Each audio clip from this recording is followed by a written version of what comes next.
तुम्हारा करियर या तो एआई और कंपटीशन से हारेगा, या तुम इन 5 ड्रीम कंपनीज में एंट्री मारकर जीत जाओगे।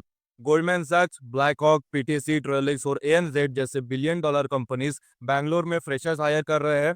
पर बात सिर्फ जॉब की नहीं है, बात है उनका सिलेक्शन क्रैक करने की टेक्निक की। और इस वीडियो में मैं सिर्फ जॉब डिटेल्स नहीं, वो सीक्रेट टिप्स भी दूंगा जो 90% लोग मिस करते हैं और इसी वजह से उन्हें ऑफर लेटर नहीं मिलता। सो रेडी हो जाओ इंडिया के सबसे थ्रिलिंग प्रेशर जॉब अपॉर्चुनिटी के लिए। आपको स्किप करे तो उसका लॉस गारंटेड है। सबसे पहले बात करते हैं फर्स्ट अपॉर्चुनिटी की, जो कि रहेगी गोल्डमैन सच कंपनी की तरफ से। गोल्डमैन सच कंपनी की तरफ से आप engineering analyst risk governance job position job role के लिए off campus hiring recruitment drive निकल चुकी है। लोकेशन इसकी बैंगलोर रहने वाली है। फाइनेंस दुनिया का बॉस है और गोल्डमैन सच उस दुनिया का किंग। और अब किंग के किंगडम में एंट्री मिल रही है फ्रेशर्स को। जॉब ड्यूटीज क्या रहेगी अगर आप सिलेक्ट हो जाते हो तो? बिजनेस यूनिट्स के साथ मिलकर इंटरनल कंट्रोल को मॉनिटर और टेस्टिंग करना, आईटी और साइबर सिक्योरिटी कंट्रोल्स को असेसमेंट करना और वल्नरेबिलिटी पैच होने के बाद उसका रेमिडिएशन टेस्ट करना, एसओएक्स, आरसीएसए जैसे ग्लोबल रेगुलेटर्स फ्रेमवर्क्स के साथ काम करना। कौन एलिजिबल है, कौन करेगा अप्लाई? तो bachelors in CS IT MIS वाले एलिजिबल है, अप्लाई कर सकते हैं। 0 to 3 ईयर का work experience in audits, risk reporting और गवर्नेंस में आप एलिजिबल हो, आपको एक प्रेफरेंस मिलेगा। मतलब फ्रेशर्स के साथ साथ एक्सपीरियंस वालों के लिए भी आप इक्वल चांस रहने वाले सिलेक्ट होने के लिए। Excel, Power BI, SQL, R जैसे टूल्स का नॉलेज होना बहुत जरूरी है। कम्युनिकेशन स्किल्स सॉलिड होनी चाहिए, वर्बल और रिटर्न दोनों में। प्रोफेशन से हासिल होगी ये सारे स्किल्स में, जैसे एक्सेल, पावर बीआई में वगैरह, तो एक प्रेफरेंस आपको मिलेगा। सिक्योरिटी प्रोवाइड कर रहा हो, अगर आपको गोल्डमैन सैक्स कंपनी में सिलेक्ट होना है तो उसे इंप्लीमेंट करना मत भूलना। क्या है वो सीक्रेट टिप? तो अगर आपने कभी इंटरनल आईटी ऑडिट फ्रेमवर्क जैसे एनआईएसटी, कोबिट, आईटीआईएल के बारे में पढ़ा है तो सीवी में उसे बोल्ड में लिखो, उसे हाईलाइट करो। ये एक हिडन फिल्टर का काम करेगा और आपके सिलेक्शन के चांसेस काफी ज्यादा बढ़ा के देगा। अब बात करते हैं नेक्स्ट अपॉर्चुनिटी की, जो कि रहेगी ब्लैकहॉक कंपनी की तरफ से। ब्लैकहॉक कंपनी की तरफ से आप software engineer job position job role के लिए off campus hiring recruitment draft निकल चुकी है। इसकी भी लोकेशन रहेगी बैंगलोर। ये कंपनी पेमेंट्स के फील्ड में गूगल की कॉम्पिटिटर में आ जाती है और ये चांस है जावा डेवलपर के लिए रॉकेट लॉन्च जैसा। जॉब ड्यूटीज क्या रहेगी सिलेक्ट होने के बाद? जावा और स्प्रिंग फ्रेमवर्क यूज करके इंटरप्राइज लेवल सॉफ्टवेयर डेवलप करना, प्रोडक्ट टीम के साथ काम करना फॉर फीचर्स डिलीवरी, और माई एसक्यूएल ओरेकल में डाटाबेस डिजाइन और रेस्टफुल सर्विसेज का इंप्लीमेंटेशन और परफॉर्मेंस ट्यूनिंग और आर्किटेक्चर बेस्ट प्रैक्टिस को फॉलो करना, ये सारी ड्यूटीज आपकी रहती है। आप एलिजिबल हो क्या, ये जानते हैं आप अप्लाई कैसे करोगे? तो bachelors master degree in CS और इक्विवेलेंट फील्ड में है, आप एलिजिबल हो, आप अप्लाई कर सकते हो।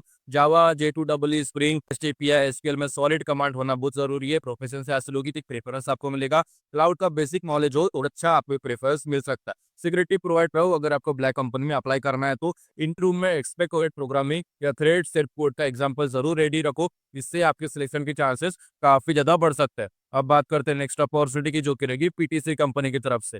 पीटीसी कंपनी की तरफ से आप associate solution engineer job position job role के लिए ऑफ कैंपस सारे रिक्रूटमेंट ड्राइव निकल चुकी है। लोकेशन इसकी भी रहेगी बैंगलोर। ये कंपनी ऑगमेंटेड रियलिटी और आईओटी में दुनिया की टॉप प्रोडक्ट कंपनी है और ये रोल एक tech plus test plus demo ninja बनाने का मौका है। जॉब ड्यूटीज क्या रहेगी सिलेक्ट होने के बाद? एआर और आईओटी का यूज केस डिमोन्स्ट्रेशन बनाना, एमपैड, पीएलएम, एएलएम, एसएलएम जैसे टेक स्टैक में कस्टमर को एडुकेट करना और इंजीनियर के साथ कोलैबोरेट करके सॉल्यूशंस बिल्ड करना, ये सारी ड्यूटीज आपकी रहती है। लेकिन आप एलिजिबल हो क्या, ये जानते हैं? बैचलर्स इन इंजीनियरिंग आप एलिजिबल हो। कम्युनिकेशन और प्रेजेंटेशन स्किल एक्सीलेंट होनी चाहिए और क्यूरियोसिटी टू लर्न एआर और आईओटी अगर होगी, पैशनेट अगर होगे, पैशनेट बन भी काम करने की इच्छा शक्ति अगर आपके पास होगी तो आपको प्रेफरेंस भी जरूर मिलेगा। और अगर आपको पीटीसी कंपनी में सिलेक्ट होना है, अप्लाई करना हो, तो सिक्योरिटी प्रोवाइड कर रहा हूँ, उसे इंप्लीमेंट करना, उसे यूज करना आपका काम है। पीएलएम और डिजिटल ट्विन का बेसिक यूज के समझ लो, इंटरव्यू में पूछा जाए तो उसका आंसर आप सही तरीके से अगर आप डिलीवर कर पाओगे तो आपके सिलेक्शन के चांसेस काफी ज्यादा बढ़ जाते हैं। अब बात करते हैं नेक्स्ट अपॉर्चुनिटी की, जो कि रहेगी ट्रेलिक्स कंपनी की तरफ से।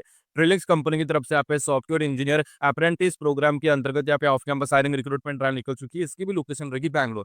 साइबर सिक्योरिटी में करियर चाहिए, ये प्रॉब्लम है रियल वर्ल्ड हैकिंग और डिफेंडिंग का डायरेक्ट एक्सपोजर। अगर आपको इसमें जॉब लग जाती है तो आपकी ड्यूटीज क्या रहेगी? डाटा सिक्योरिटी इंप्लीमेंट करना, सिक्योरिटी इवेंट्स मॉनिटर और उसे एनालाइज करना, पॉलिसीज और थ्रेट रिमिडिएशंस में पार्टिसिपेट करना और क्रॉस फंक्शनल टीम के साथ सिक्योरिटी इंटीग्रेट करना, ये सारी ड्यूटीज आपकी रहती है। लेकिन आप एलिजिबल हो क्या, कौन करेगा अप्लाई? तो बैचलर्स इन सीएसआईटी वाले एलिजिबल है। अगर आपका एकेडमिक जो स्कोर है अंडर ग्रेजुएट डिग्री में, अगर आपका सीजीपीए 7.5 है या उससे ज्यादा, तो प्रेफरेंस भी आपको मिलेगा। Cyber security basic, operating system, networking protocols और क्लाउड नॉलेज बहुत जरूरी है, आप इंपॉर्टेंट है। अगर प्रोफिशिएंसी हासिल होगी तो एक प्रेफरेंस आपको मिलेगा। सिक्योरिटी प्रोवाइड कर रहा हूँ, अगर आपको ट्रेलिस कंपनी में अप्लाई करना है, सिलेक्ट होना है, तो अप्रेंटिसशिप है, बट इसका आरओआई 10x होता है अगर आप इंसिडेंट रिस्पांस के स्टडी लेके इंटरव्यू में जाओगे। अगर इसमें आप इंप्लीमेंट करोगे या सिक्योरिटी टीम, तो आपकी सिलेक्शन के चांसेस काफी ज्यादा बढ़ सकते हैं। अब बात करते हैं इस वीडियो के नेक्स्ट अपॉर्चुनिटी की, जो कि रहेगी एएनजेड कंपनी की तरफ से। एएनजेड कंपनी की तरफ से आप operation analyst job position job role के लिए आपके पास आ रही है, रिक्रूटमेंट राउंड निकल चुकी है। इसकी भी लोकेशन बैंगलोर रहेगी। शिफ्ट्स की बात करें तो रोटेशनल शिफ्ट्स में आपको काम करना होगा, डे और नाइट शिफ्ट इंक्लूड रहेगा। ऑस्ट्रेलिया की बिगेस्ट बैंक है और इंडिया में बैक ऑफिस ऑपरेशन में फ्रेशर्स को फुल टाइम जॉब यहाँ पे प्रोवाइड कर रही है। जॉब ड्यूटीज क्या रहेगी अगर आप सेलेक्ट हो जाते हो तो? डॉक्यूमेंट्स वेरीफाई करना, सिक्योरिटी डॉक्यूमेंट्स को प्रिपेयर करना, कस्टमर क्वेरीज हैंडल करना वाया ईमेल और चैट्स, और लिएशन विद ऑस्ट्रेलियन फ्रंटलाइन स्टाफ और कंटिन्यूस इंप्रूवमेंट और डाटा हैंडलिंग का काम, ये सारी ड्यूटीज आपकी रहती है। लेकिन आप एलिजिबल हो क्या, कौन करेगा अपना? तो ग्रेजुएशन और post graduation in BCom, BBM, MBA etcetera. अगर आप फाइनेंस स्ट्रीम क्यों आप एलिजिबल हो, आप अप्लाई कर सकते हो। किसी भी फील्ड क्यों आप एलिजिबल हो, आप अप्लाई कर सकते हो। इंग्लिश में कम्युनिकेशन स्किल एक्सीलेंट होनी चाहिए। नाइट शिफ्ट फ्लेक्सिबिलिटी होनी बहुत जरूरी है। सिक्योरिटी प्रोवाइड करो, अगर आपको इसमें सेलेक्ट होना है तो इसे इंप्लीमेंट करना आपका काम है। कस्टमर कम्युनिकेशन और मॉर्गेज प्रोसेस का एक केस स्टडी आपको प्रिपेयर करके लेके जा रही है, ताकि उनको पता चले कि आप सच में इस जॉब रोल के लिए पैशनेट हो, इंटरेस्टेड हो, ताकि आपकी सिलेक्शन के चांसेस काफी ज्यादा बढ़ जाए। अब तुम्हारे पास 5 गोल्डन अपॉर्चुनिटीज है, वो भी वर्ल्ड क्लास कंपनीज में। लेकिन अब बात सिर्फ अप्लाई करने का नहीं है, बात है सिलेक्शन निकालने का। अगर तुम सच में इनमें से किसी कंपनी में जाना चाहते हो तो डिस्क्रिप्शन इन सभी की जो अप्लाई लिंक है प्रोवाइड कर दी गई है। अप्लाई करने की जिम्मेदारी आपकी है। अप्लाई करते हो कोई भी परेशानी आती है, कुछ भी अड़चन आती है, तो इस वीडियो के कमेंट सेक्शन में कमेंट कर देना। हम उसका जो सोल्यूशन है आपको रिप्लाई कर देंगे, ताकि जो आपकी एप्लीकेशन है वो सक्सेसफुली सबमिट हो जाए। और वीडियो पसंद आया तो लाइक करो, शेयर करो अपने दोस्तों के साथ, ताकि वो भी इस मौके का फायदा उठा सके। और करियर यूट्यूब चैनल को सब्सक्राइब करो, बेल आइकन पर क्लिक करना मत भूलना। फिर मिलेंगे अगली वीडियो में, फिर नई धमाकेदार, फिर नई जबरदस्त जॉब अपडेट के साथ। तब तक के लिए स्टे ट्यून और ऑल द बेस्ट।